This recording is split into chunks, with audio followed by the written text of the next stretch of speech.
Hey friends, it is day 27 of my month here in Mexico. Things are quickly coming to an end and I'm terribly sad. I love my friends here, I love this city, and I am absolutely just counting the days until I'm able to come back. Today I'm going to share a very special site with you, Teotihuacan. You may be familiar with it as the pyramids outside of Mexico City.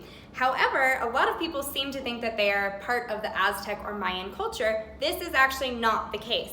Teotihuacan had its own distinct people, its own distinct culture, and actually predates some of the Mayan and Aztec ruins. Teotihuacan was originally started by people moving down out of the mountains into the valley. After about 1,000 years of being uninhabited, another group of people moved in and built Teotihuacan even bigger to accommodate 200,000 people, which, think about it. In Mesoamerican times, that's enormous. One of the things that I found very fascinating about the pyramids is their tendency to build on top of what already existed. So instead of tearing down and building a bigger, grander pyramid, these ancient peoples decided to just build on top of what they already had. So the moon pyramid, out of the two, there's the moon pyramid and the sun pyramid.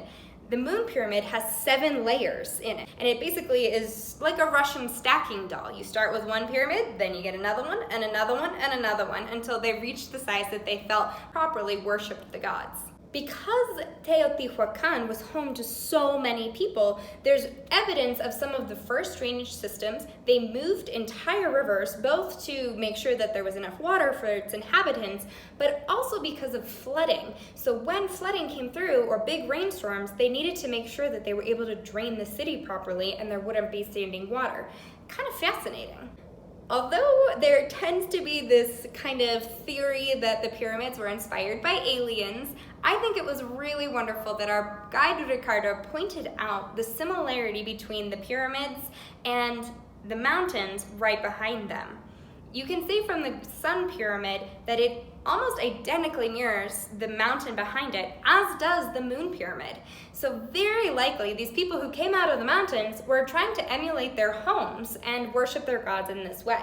Like I said, it wasn't home to the Mayans, it wasn't home to the Aztecs, but Teotihuacan certainly did have influence on both. You can actually see evidence of their building style in both the Mayan and Aztec pyramids. There's a fascinating exhibit about Teotihuacan and the Mayan civilizations at the Museo Nacional de Antropología in Mexico City. I highly recommend checking it out after you go to Teotihuacan. It really brought to life the stories that our guide was telling us.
Teotihuacan. It's a fascinating place, definitely a must-do day trip when you're here in Mexico City.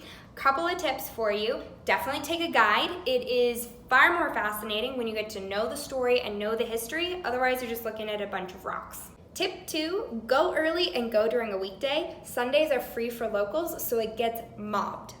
Tip 3, wear a hat. There is zero shade. You definitely need to have sunscreen.